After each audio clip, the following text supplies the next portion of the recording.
Tengo el gusto de estar en la compañía del doctor Carlos Caro. Él es socio de la firma Caro y Asociados y además gerente general de CETPE. Ahora él nos va a comentar de qué se trata esta institución, porque el día de hoy se ha llevado a cabo el evento Lavado de Activos y Corrupción. Con el doctor Caro ya hemos hablado en otras oportunidades de la importancia de tener en cuenta de este delito pensando en la actividad privada. Normalmente ustedes saben que estamos enfocados en detectar, señalar, denunciar, investigar casos que suceden en la actividad pública, pero en realidad el lavado de activos es un delito que está diversificándose cada día más y en donde las entidades privadas de todo tamaño tienen que tener mucho cuidado en evitar caer en un riesgo como este, y tomando en cuenta además que hay una serie de normas y regulaciones de ámbito bancario, financiero, empresarial que ya abordan el tema del lavado de activos. Carlos, ¿cómo estás? Un gusto tenerte con nosotros. Un gusto, Mario. Un gusto que nos acompañes. Cuéntame un poquito de qué se trata el evento que se ha iniciado el día de hoy, mañana continúa, y cuéntanos qué es el CETPE, que es una entidad que no la conocía. Sí, claro, nuestro Centro de Estudios de Derecho Penal Económico y de la Empresa está organizando un evento que ha empezado precisamente el día de hoy sobre el lavado de activos, corrupción y sector minero. Es decir, específicamente sector minero. ¿Por qué, Carlos? Se ha detectado que una de las fuentes más grandes de lavado de dinero en el país es precisamente la minería ilegal. Y eso involucra circuitos del Estado y circuitos del sector privado.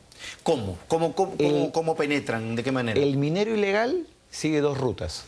Sigue siendo pequeño, opción 1, o se formaliza y se convierte en grande, opción 2. En la opción 1, el minero ilegal lo que tiene que hacer es acopiar el mineral y lavarlo, porque ese mineral no le sirve de nada si nadie se lo compra. Y no se lo compra pues a alguien que va a hacer un anillo, se lo compra a alguien que tiene que refinar el metal, porque si no, no sirve.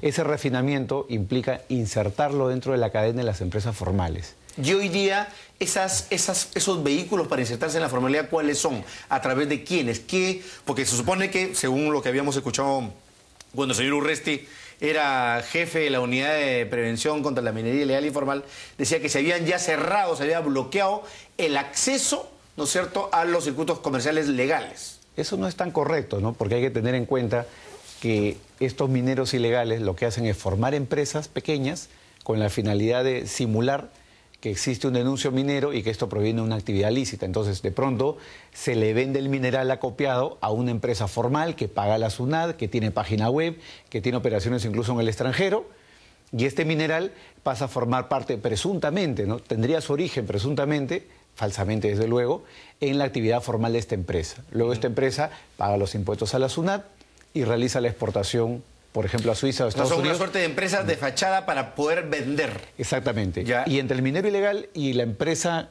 formal, conocida, pueden haber de por medio 2 o 3 empresas que participan dentro de este circuito de lavado de dinero. Con lo cual, al final, el oro de Madre de Dios, por ejemplo, termina en Suiza. O termina en Estados Unidos perfectamente lavado, porque la SUNAT no dice nada en principio, porque esto viene pues con guías de remisión, facturas legales. Pero si uno revisa la operación hacia atrás, uno se va a dar cuenta que detrás pues el tema se agua. Ahora, Carlos, ¿qué medidas existen hoy día para evitar que ese circuito legal, entre comillas, se consolide? ¿Y qué faltaría? ¿Qué falta por hacer? Fíjese, lo que tenemos aquí es que la ley impone que cada empresa minera tenga un oficial de cumplimiento, es decir, una suerte de auditor que se ocupe de mirar la facturación y se ocupe de ver de que las empresas no estén acopiando mineral de origen ilegal. Eso de la mano con los oficiales de cumplimiento de los bancos. Los bancos, como ya se sabe, llevan 20 años en el país trabajando en materia de prevención del lavado de activos, tienen muchísima experiencia, pero lo que falta en el sector minero es la regulación, porque los mineros son sujetos obligados a tener un oficial de cumplimiento desde hace más de 10 años, pero hasta el día de hoy la UIF, la Unidad de Inteligencia Financiera, todavía no ha dictado las normas de desarrollo, el reglamento, digamos, para ver cómo va a funcionar el sistema de prevención dentro de las empresas mineras. ¿En toda empresa minera o solamente en las auríferas o en algún tipo? No, en todas. La norma es absolutamente general. Se aplica tanto a las empresas pequeñas, mediana minería y gran minería. Ya, y en todo tipo de explotación de mineral, no solamente el oro ni la plata, digamos, también el cobre, el zinc, el estaño. Todo tipo de explotación, porque el minero ilegal, en verdad, el más millonario es el que se sirve el oro, pero también los otros metales son metales que también permiten vivir de la minería. Claro, sobre todo si provienen de una actividad ilegal. Ahora, la UIF, ¿qué ha planteado? ¿Qué ha dicho? ¿Va a acelerar la creación de esta situación? Porque es clave su participación. Es clave, ¿no? De hecho, en las cifras que uno puede mirar en la página web de la propia UIF, de los 10.000 millones que mueve la minería ilegal, más de 3.000 provienen, perdón, de los 10.000 millones que se mueve en lo que es lavado de activos, más de 3.000 provienen de la minería ilegal. Entonces la UIF ha dicho que va a dictar el dispositivo pronto, pero hasta ahora no lo hace. Yo creo que existe el reclamo colectivo de que esto se pueda hacer en el más breve plazo. Ahora, a nivel legal judicial, porque esa es una instancia clave, ¿no es cierto? Cuando estos delitos, y lo hemos escuchado más de una oportunidad, cuando los delitos son adecuada, oportunamente sancionados, ayudan justamente, o son una herramienta para evitar que esto se siga propagando y sirva como un elemento disuasivo. ¿Crees tú que en el día de hoy digamos, el Poder Judicial está avanzando en sancionar adecuadamente los delitos de lavado de activos? Desde mi punto de vista, no, porque en el Poder Judicial el lavado de activos se ve con seriedad, se le considera grave cuando proviene del narcotráfico. Nada más. Pero si proviene... es un sesgo ese, Es un ¿no? sesgo, por supuesto. Y de hecho la pena de la minería ilegal puede llegar a ser tan o mayor que la del narcotráfico. Considerando además que la minería ilegal mueve otro tipo de circuitos ilegales, como la trata de personas, explotación sexual de mujeres, explotación sexual de menores, etcétera, etcétera, ¿no? De manera que estamos hablando de un delito grave. Pero el Poder Judicial, mientras no lo perciba como tal, evidentemente no lo persiga. Uno se puede preguntar, ¿no? ¿Cuántos presos hay con prisión preventiva por casos de minería ilegal? Poquitísimos.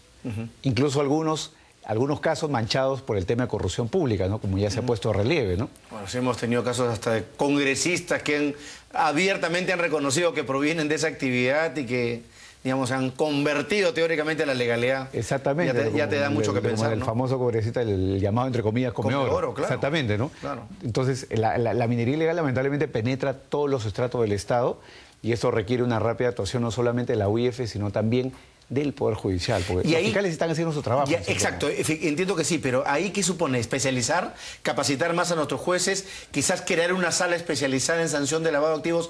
No solamente el caso del narcotráfico, sino ampliar más la que ya existe. ¿Qué se podría hacer? Es lo que yo pienso que precisamente se debería hacer, tener una sala especializada, porque acá en Perú... Hay Procuraduría especializada y Fiscalía especializada. Efectivamente, lo que no hay son salas especializadas, ¿no? Y mientras el tema a nivel judicial no se vea como algo grave, las demás salas no lo van a reproducir. Esto es como el dominó. Así es. El tema de la corrupción pública en los gobiernos regionales recién ha pasado a ser un tema serio en el Perú desde que la Sala Penal Nacional impuso las detenciones que corresponden y ya todos conocemos.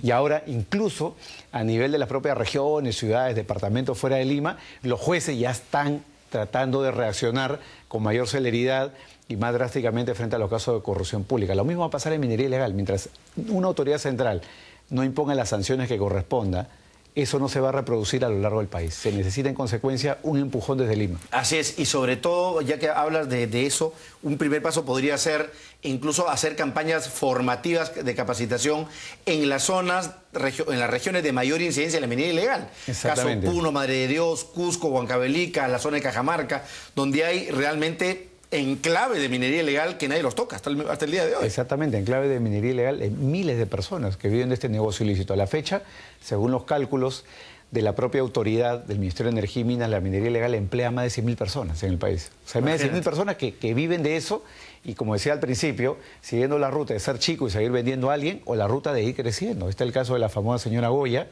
que ya es una persona que realiza gran minería, porque ya convirtió sus pequeños denuncios en la actividad constante y permanente de una empresa grande, ¿no? Entonces, y esta señora está siendo en este momento objeto de procesamiento. Y eso que fíjese, se habla que la minería emplea directamente entre 200 y 250.000 empleos, la formal, ¿ah? Claro. Estamos hablando de la mitad de eso, o sea, es muy, muy grande esta actividad, hay que ponerle muchísimo ojo.